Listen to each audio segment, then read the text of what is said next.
Ish ministrja e jashtme, Elisa Spiropali, shprehet për herë të parë pas vendimit të kryeministrit Edi Rama për largimin e saj nga kabineti qeveritar. Në një postim në Facebook, Spiropali nënvizoi se mirënjohja ndaj Partisë Socialiste dhe kryeministrit Rama mbetet e pandryshuar për besimin dhe mbështetjen që janë dhënë gjatë viteve.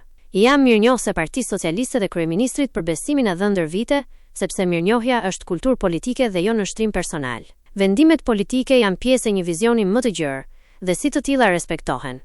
Por historia personale e secilit prej nesh nuk matet me kozgjatjen e një mandati, as me fuqinë e përkohshme politike, por me gjurmën që lë në kulturën politike dhe morale të vendit. Largimi i Beft nga puna është vendim politik i Edi Ramës dhe si i tillë do të respektohet, por ajo nënvizoi edhe kontributin e saj në drejtim të diplomacisë shqiptare. Dje përfundoi një detyrë, por jo një rrugëtim. Nga koha kur rilindasit kërkonin dritë në Europë, te vendimi historik për antarësimin në NATO dhe rruga drejt Bashkimit Evropian, projekti ynë kombëtar ka qenë gjithmonë projekt për të bërë pjesë e qytetërimit politik që ndërtoi shtetin e së drejtës, dinjitetin institucional dhe njerëzor. Në këtë kuptim, detyra ime si ministre e jashtme nuk ishte thjesht funksion, por vazhdimi i një narrative historike që e sheh Shqipërinë si pjesë të pandashme të perëndimit politik. Largimi nga detyra e ministres për të nuk është tërheqje nga politika, por vazhdimi me pozicionin e parlamentares. Sinkron Spiropali.